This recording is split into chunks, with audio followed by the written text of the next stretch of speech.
रात के 8 बज रहे थे। जनवरी का महीना था, जिसके कारण ज्यादातर लोग अपने घरों में रजाई ओढ़े हुए थे। मीनू भी अपने घर में बैठे हुए टीवी देख रही थी। मीनू की उम्र 26 वर्ष के आसपास थी।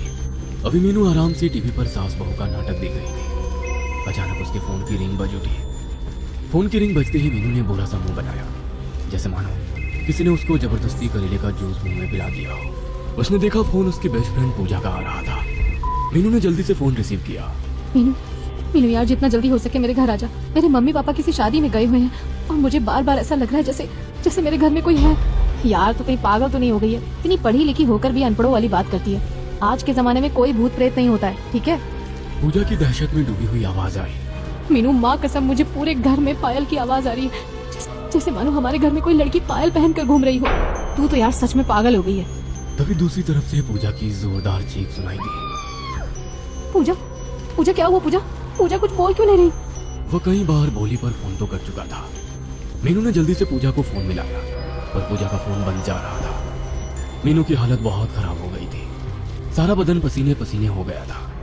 अब मीनू को पूजा की बहुत चिंता हो रही थी। उसने जल्दी से टीवी बंद किया और अपनी कार की चाबी ली और अभी दरवाजे के पास पहुंची ही थी कि तभी पीछे से आवाज आई। बेटा मीनू, इतनी ठंड में इस समय कहाँ जा रही हो? मम्मी, अभी पूजा का फोन आया था। उसे अपने घर में डर लग रहा है, इसीलिए कह रही थी कि तू आजा थोड़ी देर के लिए, जब तक उसके मम्मी पापा नहीं आ जाते। ठीक है, पर जल्दी आ जाना। हाँ ठीक है मम्मी। मीनू जल्दी से अपनी कार में बैठी और कार को उड़ाती हुई ले गई। इस समय मीनू को यह डर सता रहा था कि कहीं पूजा को कुछ हो ना जाए। मीनू ने पूजा के घर के आगे अपनी कार रोकी और जल्दी से भागते हुए दरवाजे पर पहुंची। दरवाजे पर हाथ मारा तो दरवाजा खुलता चला। मीनू की सांस काफी तेजी से चल रही थी। मन में तरह तरह के विचार आ रहे थे। कांपते कदमों से मीनू ने गैलरी पार की। पूजा पूजा तुम कहाँ हो? पूजा देखो मैं आ गई। पूरे घर में ऐसा सन्नाटा था जैसे किसी कब्रिस्तान में होता है। मीनू डरते डरते पूजा के कमरे की तरफ बढ़ी। मीनू ने जैसे ही पूजा के रूम में पैर रखा, तभी एकदम से रूम की लाइट चली गई, पर खिड़की से थोड़ा बहुत प्रकाश रूम के अंदर आ रहा था। शायद वो प्रकाश बाहर लगे खंभों पर लगी लाइट से आ रहा था। मीनू को ऐसा लगा मानो उसके जिस्म से जान निकल गई हो। मीनू का सारा जिस्म पसीने से नहा गया। रूम के अंदर इजी चेयर पर कोई बैठा हुआ था और इजी चेयर चर चर की आवाज कर रही थी, जो वातावरण को और भी डरावना बना रहा था। मीनू आहिस्ता आहिस्ता इजी चेयर की तरफ बढ़ी। अभी वो मुश्किल से 5 कदम की दूरी पर ही पहुंची थी। किसी ने मीनू का दायां पैर पकड़ लिया। मीनू ने महसूस किया पकड़ने वाले के हाथ बर्फ की तरह ठंडे हैं। मीनू को पैर पर कुछ चिपचिपा सा महसूस हुआ। मीनू अपने स्थान पर खड़ी की खड़ी रह गई। आंखों में मौत का खौफ उसको साफ दिखाई दे रहा था। उसकी आवाज गले में कहीं अटक सी गई थी। मीनू ने हिम्मत करके अपना पैर छुड़वाया। जब पीछे मुड़कर नीचे देखा तो कोई भी नहीं था। अपने पीछे किसी को ना पाकर उसे ऐसा लगा जैसे उसकी सांस में सांस आई। फिर मीनू सीधी हुई तो क्या देखती है, इजी चेयर बिल्कुल खाली थी। अभी थोड़ी देर पहले इस पर कोई था, पर अब कोई नहीं है। मीनू को अब बहुत डर लग रहा था। उसने सोचा एक बार पूजा मिल जाए तो मैं इस मनहूस घर से निकल जाऊं। मीनू जल्दी से कमरे से बाहर निकलकर ड्राइंग रूम में आ गई। मीनू ने चारों तरफ देखा, पूरा ड्राइंग रूम खाली पड़ा है। यार क्या करूं? इसी सोच के साथ मीनू ने ड्राइंग रूम के बीचों बीच खड़ी होकर आवाज लगाई। पूजा पूजा। आवाज पूरे घर में गूंज उठी क्योंकि सारा घर खाली था। फिर अगले पल अचानक मेन डोर की बेल बज उठी। मीनू ने अपने फोन की टॉर्च ऑन की और मेन डोर की तरफ बढ़ी। डरते डरते मीनू मेन डोर के पास पहुंची और मेन डोर ओपन किया। तभी मीनू को ड्राइंग रूम से किसी लड़की के गुर्राने की आवाज सुनाई दी। मीनू ने फोन की टॉर्च ड्राइंग रूम की तरफ कर दी। सामने ड्राइंग रूम के बीचों बीच एक लड़की खड़ी थी जो ऊपर से नीचे तक सफेद कपड़े पहने हुए थी। मीनू ने जैसे ही उस लड़की को देखा तो उसकी आंखें फटी की फटी रह गई। एकदम से उस लड़की ने मीनू की तरफ दौड़ लगा दी। मीनू जोर से चीखी और डर के मारे अपनी दोनों आंखें बंद कर ली। अगले ही पल किसी ने मेन डोर ओपन किया और उसमें से एक युवक अंदर आया। उसने देखा मीनू दीवार के सहारे खड़ी है। उस युवक ने मीनू को आवाज दी, मीनू तुम चीखी क्यों? जैसे ही मीनू ने उस युवक की आवाज सुनी तो उसकी जान में जान आई। देव, तुम कब आए? जब तुम चीखी तभी आया था। मैंने सोचा पता नहीं क्या हो गया। मीनू ने काफी देर बाद महसूस किया कि ड्राइंग रूम में लाइट आ चुकी है। देव, यहाँ ड्राइंग रूम के बीचों बीच एक लड़की खड़ी थी। दोनों हाथ खून से सने हुए थे। वो लड़की मेरी तरफ भाग कर आ रही थी। तभी डर के मारे मेरे मुंह से चीख निकल गई। देव सारी बात समझते हुए बोला, मीनू क्या तुम पागल तो नहीं हो गई? आज के जमाने में कोई भूत प्रेत नहीं होते। मेरी बात का यकीन करो देव। कैसे करूं? इस दुनिया में भूत नाम की कोई चीज नहीं होती। देव, मैं भी नहीं मानती थी कि भूत प्रेत जैसे कुछ होते हैं, पर आज मैंने अपनी आंखों से देखा और खुद महसूस किया इन सब चीजों को। पर मीनू, तुम यहाँ पूजा के घर क्या कर रही हो? मीनू ने देव को फोन पर हुई पूजा के साथ सारी बात बता दी, जिसे सुनकर एक बार तो देव भी परेशान हो गया। उसका भी दिमाग काम नहीं कर रहा था, क्योंकि जितना देव मीनू को जानता है उस हिसाब से मीनू भी भूत प्रेत में विश्वास नहीं करती थी। देव कुछ सोचते हुए बोला, मीनू, तुमने पूजा का फोन ट्राई किया? घर पर ट्राई किया था, पर तब बन जा रहा था। देव ने जल्दी से अपना फोन निकाला और पूजा के मम्मी पापा को फोन किया और यहाँ की सारी घटना बता दी। उसके बाद पूजा के मम्मी पापा शादी का प्रोग्राम बीच में ही छोड़कर अपने घर आने लगे। देव और मीनू दोनों ने मिलकर पूजा का पूरा घर छान मारा, पर पूजा का कोई नामो निशान ना मिला। मीनू, पूजा को पूरे घर में ढूंढ लिया पर वो नहीं मिली। मीनू भी सोच में पड़ गई, क्योंकि जब वो पूरे घर में नहीं मिली तो फिर वो कहाँ गई? हमें, क्योंकि हम पुलिस से क्या कहेंगे, कोई भी हमारी बात पर यकीन ही नहीं करेगा, पर हमें कुछ तो करना ही होगा। क्या करे, सारा घर तो छान मारा। जहाँ तक मुझे पता है यहाँ एक बेसमेंट भी है, क्यों ना एक बार बेसमेंट में देख लिया जाए। अगले पल दोनों बेसमेंट के बाहर खड़े थे। पुनः एक बार देव ने पूजा का फोन नंबर मिलाया तो फोन की बेल बजने लगी। पूरे बेसमेंट में शमशान सा सन्नाटा फैला हुआ था, जिस कारण पूजा के फोन की रिंगटोन पूरे बेसमेंट में गूंज रही थी। रिंगटोन की आवाज नीचे बेसमेंट में से आ रही थी। अगले ही पल रिंगटोन बजनी बंद हो गई। देव ने मीनू की तरफ देखा, जैसे पूछ रहा हो कि नीचे चलने के लिए तैयार हो। मीनू के आगे कोई रास्ता नहीं था, वो अपनी बेस्ट फ्रेंड को ऐसे छोड़कर नहीं जा सकती थी। उसने नीचे जाने का फैसला किया। अगले ही पल दोनों बेसमेंट में दाखिल हुए। बेसमेंट काफी गंदा हो रखा था, सारा सामान यूं ही बिखरा पड़ा हुआ था। बेसमेंट में काफी अंधेरा हो रहा था, ऐसा लग रहा था जैसे बेसमेंट में एक जमाने से कोई नहीं आया होगा। देव और मीनू ने अपने फोन की टॉर्च ऑन की। देव और मीनू को किसी के हंसने की आवाज आई। दोनों ने उस दिशा में देखा, दीवार से कोई लड़की नीचे उतर रही थी। अंधेरा काफी होने के कारण देव वो मीनू को साफ दिख नहीं रहा था। उसने सफेद कपड़े पहन रखे थे, हाथों से लगातार खून निकल रहा था, चेहरा साफ नहीं दिखाई दे रहा था।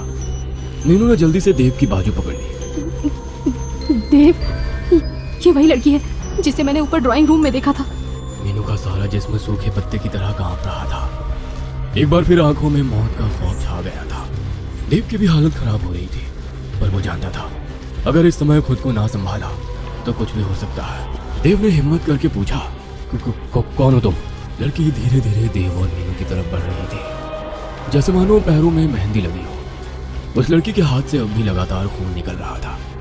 जैसे जैसे लड़की दोनों के करीब आ रही थी, वैसे वैसे दोनों को अपनी सांसें रुकती सी महसूस हो रही थी। देव ने फिर हिम्मत करके पूछा, कौन हो तुम? ये मेरा घर है, तुम सब मेरे घर से निकल जाओ। ये घर मेरी दोस्त पूजा का है। अगर 1 मिनट में तुम मेरे घर से नहीं गए तो अपनी मौत के खुद जिम्मेदार होगी। हम इस घर से कहीं नहीं जाएंगे। लड़की ने इस प्रकार दोनों हाथ उठाए जैसे कुछ कर रही हो। अगले पल एक लकड़ी की कुर्सी उड़ते हुए देव और मीनू के सिर पर जा लगी। दोनों नीचे फर्श पर जा गिरे।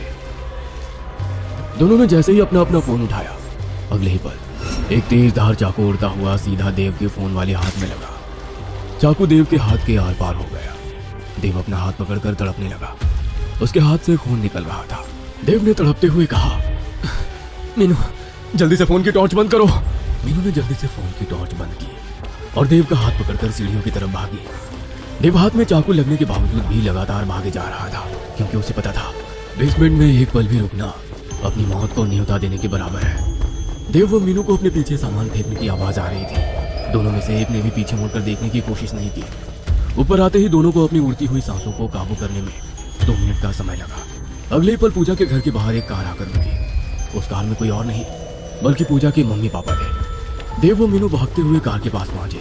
प्रदीप और सीमा ने जब देखा कि देव के हाथों में एक चाकू आर पार हो रहा है तो उनके होश उड़ गए। देव बेटा, ये क्या हो गया? तुम्हारे हाथ में चाकू लगा है, ये सब किसने किया? अंकल और आंटी, मैं आपको सब बता दूंगा, आप पहले मेरी बात ध्यान से सुने। ये घर आपने कब लिया था? प्रदीप व सीमा दोनों एक दूसरे को देखने लग गए, जैसे एक दूसरे से पूछ रहे हो कि उन दोनों को सच बताया जाए या नहीं। अंकल और आंटी, आपके चेहरे देखकर कुछ ऐसा लग रहा है जरूर इसके पीछे कोई ना कोई राज छुपा हुआ है। बेटा, बात यह है, ये घर हमें बहुत कम दामों में मिला था। देव और मीनू दोनों चौंके बिना नहीं रह पाए। ये बात तो उस समय हमें भी समझ में नहीं आई थी। डीलर हमें इतना बड़ा घर इतना सस्ता क्यों दे रहा है? फिर तेरे अंकल ने डीलर से पूछा तो उसने बताया यहाँ का कोई भी व्यक्ति ये घर खरीदना नहीं चाहता, क्योंकि एक लड़की ने अपने परिवार के सभी लोगों को जान से मार दिया था। सबका गला काटा गया था। कहते हैं उस लड़की पर किसी भूत प्रेत का साया था। उसके बाद उस लड़की का क्या हुआ ये कोई नहीं जानता। बेटा, तुम तो जानते हो भूत प्रेत कुछ नहीं होते, ये सब आदमी का वहम होता है। उसके बाद से हम यहाँ रह रहे हैं। हमें यहाँ रहते रहते करीब 1 साल हो गया है। पर अंकल, आज उस लड़की को हम दोनों ने अपनी आंखों से देखा है। देव बेटा, इस विषय में बाद में बात करेंगे, पहले ये बताओ पूजा कहाँ है? अंकल जी, हमने सारा घर छान मारा पर हमें पूजा का कोई नामो निशान नहीं मिला। प्रदीप व सीमा दोनों इस समय बहुत परेशान नजर आ रहे थे। देव बेटा, तुम्हारी बात ठीक है, पर हम माँ बाप कैसे अपनी इकलौती लड़की को मौत के मुंह में छोड़ दे? अभी तुम ही कह रहे थे कि हमारे घर में एक लड़की है, शायद उसे अब लड़की कह देना सही नहीं है। अब ये साबित हो गया है कि वो उसी लड़की की आत्मा है जिसने अपने पूरे परिवार को जान से मार डाला था। देव बेटा, अगर ये वही घर है तो फिर वो मेरी पूजा को नहीं छोड़ेगी। मुझे मेरी बेटी को बचाना होगा। प्रदीप व सीमा दोनों अपने घर के अंदर घुस गए और दोनों जोर जोर से अपनी बेटी पूजा को आवाज देने लगे। पूजा, पूजा मेरी बेटी, तुम कहाँ हो? देव व मीनू बाहर ही खड़े थे। देव ने अपने हाथ से चाकू निकाल लिया था। देव, हमें भी अंकल आंटी जी के साथ रहना चाहिए, कहीं वो आत्मा अंकल और आंटी जी पर हमला न कर दे। देव ने सहमति में सिर हिलाया। उसके बाद दोनों भी घर के अंदर थे। अंदर जाते ही उन्हें पूजा के पापा मम्मी की आवाज सुनाई दी। पूजा बेटा, उठ जा, तुझे क्या हो गया? देखो तुम्हारे पापा तुम्हारे पास हैं। देव व मीनू भागकर पूजा के रूम में गए तो देखा पूजा अलमारी के बाहर नीचे फर्श पर पड़ी थी। पूजा के मम्मी पापा दोनों उसे होश में लाने की कोशिश कर रहे थे। देव व मीनू को थोड़ी राहत मिली। दोनों जल्दी से भागकर पूजा के पास गए। भगवान का बहुत बहुत शुक्र है जो पूजा हमें सही सलामत मिल गई। अभी देव कुछ और कहना ही चाहता था कि छत पर लगा पंखा फर्श पर गिर गया। चारों एक साथ देव व मीनू को थोड़ी राहत मिली। दोनों जल्दी से भागकर पूजा के पास गए। भगवान का बहुत बहुत शुक्र है जो पूजा हमें सही सलामत मिल गई। अभी देव कुछ और कहना ही चाहता था कि छत पर लगा पंखा फर्श पर गिर गया। चारों एक साथ चौंके। अंकल, हमें जल्दी से पूजा को घर के बाहर निकालना होगा, वरना यह आत्मा हम में से किसी को भी नहीं छोड़ेगी। प्रदीप कुमार ने जल्दी से पूजा के बेहोश शरीर को उठाया और ड्राइंग रूम की तरफ चल दिया। बाकी तीनों भी प्रदीप कुमार के पीछे पीछे चल दिए। अभी प्रदीप कुमार ड्राइंग रूम में दाखिल हुए ही थे कि पूरे ड्राइंग रूम में अंधेरा हो गया। प्रदीप कुमार अपनी जगह पर ही खड़े हो गए। पीछे से आ रहे देव व मीनू ने अपने फोन की टॉर्च ऑन करने की सोची तो अगले ही पल कुछ देर पहले वाला सीन याद आ गया। पर सीमा देवी ने अपना फोन निकाला और अपने पति की तरफ बढ़ गई। देव ने जैसे ही देखा पूजा की मम्मी टॉर्च ऑन करके ड्राइंग रूम की तरफ बढ़ रही है, वह जल्दी से पूजा मम्मी की तरफ भागा। सीमा और प्रदीप के बीच 10 कदम का फासला रह गया था। तभी तीनों को मीनू की दर्दनाक चीख सुनाई दी। देव जल्दी से मीनू की तरफ भागा। मीनू नीचे फर्श पर घुटनों के बल बैठी हुई थी। देव ने फोन की टॉर्च ऑन की और मीनू को देखा तो उसके मुंह से एक चीख निकल गई, क्योंकि मीनू की ठीक कमर के बीचों बीच एक चाकू घुसा हुआ था। देव को समझने में देर नहीं लगी कि इस बार आत्मा किसी को भी नहीं छोड़ेगी। देव ने मीनू को उठाया और ड्राइंग रूम की तरफ बढ़ गया। पूजा के मम्मी पापा ड्राइंग रूम पार करके गैलरी में अभी पहुंचे ही थे कि सारी गैलरी में आग लग गई। प्रदीप ने पूजा को उठाया और गैलरी पार कर ली। उसके बाद सीमा भी पूजा के पास आ गई। दोनों माँ बेटी दरवाजे के पास थी। तभी प्रदीप कुमार बोले, पूजा की मम्मी, तुम यहाँ पूजा का ध्यान रखो, मैं देव की मदद करता हूँ मीनू को लाने में। प्रदीप कुमार जल्दी से मीनू के पास पहुंचे और देव की मदद करने लगे ताकि जल्दी से इस मनहूस घर से निकल सके। अभी तीनों ड्राइंग रूम पार करने वाले थे। सारी ड्राइंग रूम में खून ही खून पड़ा था, जबकि गैलरी में आग जलनी बंद हो गई थी। सारी ड्राइंग रूम में भयानक आवाजें गूंज रही थी जो वातावरण को और भी खौफनाक बना रही थी। अगले ही पल तीनों के चेहरे का रंग एकदम सफेद पड़ गया, जैसे किसी जहरीले सांप ने काट लिया हो। देव बेटा, थोड़ा जल्दी करो। तीनों जल्दी जल्दी दरवाजे पर पहुंचे। प्रदीप कुमार ने देखा कि सीमा और पूजा दरवाजे पर नहीं थे। प्रदीप ने सोचा शायद दोनों माँ बेटी घर से बाहर निकल गई होंगी। फिर तीनों जल्दी से दरवाजे से बाहर निकल गए। तीनों की सांस में सांस आ गई थी। तीनों को ऐसा लग रहा था जैसे उन्हें दूसरा जीवन मिला हो। प्रदीप ने पूरी रोड पर नजर दौड़ाई। दूर दूर तक न चिड़ी का बच्चा दिखाई दे रहा था। प्रदीप जल्दी से घर के अंदर गए। ड्राइंग रूम के अंदर सीमा बेहोश सोफे पर पड़ी थी। पूजा दरवाजे के पास बेहोश पड़ी थी।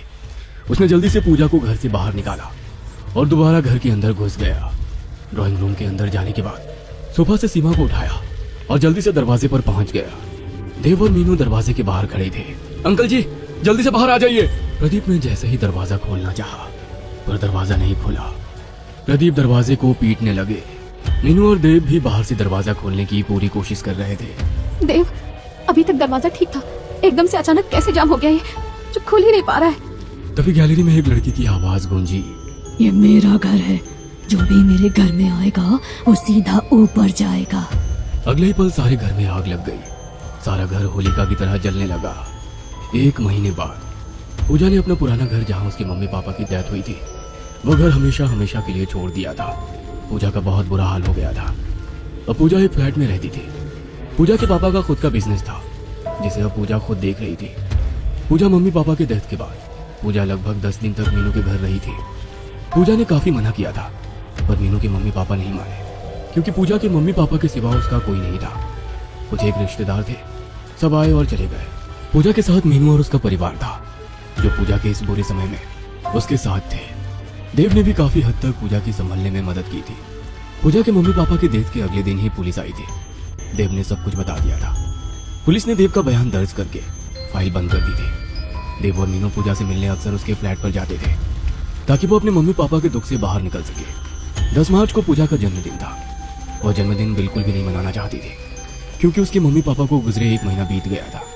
मीनू के मम्मी और पापा ने पूजा का जन्मदिन मनाने की बात कही, जिससे पूजा टाल नहीं सकी। सब लोग इसलिए पूजा का जन्मदिन मनाना चाहते थे, ताकि पूजा को उसके मम्मी पापा की कमी महसूस ना हो। पूजा को कहीं ऐसा ना लगे कि वो इस दुनिया में अब अकेली है। रात के 8 बजे पूजा ने केक काटा और बारी बारी सबको थोड़ा थोड़ा केक खिलाया। केक काटते समय पूजा की आंखों में आंसू आ गए थे। शायद उसे अपनी मम्मी पापा की याद आ गई। 10 बजे तक सबने खूब नाच गाना किया। फिर 10:30 बजे सब लोग अपने अपने घर चले गए, केवल मीनू को छोड़कर, ताकि वो पूजा के साथ मिलकर उसका काम में हाथ बटा सके। पूजा सिंक में बर्तन धो रही थी और मीनू बर्तन को कपड़े से साफ कर रही थी। पूजा खुश दिखाई दे रही थी कि उसे मीनू जैसी दोस्त मिली, जो उसके बुरे समय में भी उसके साथ खड़ी है। पूजा के चेहरे पर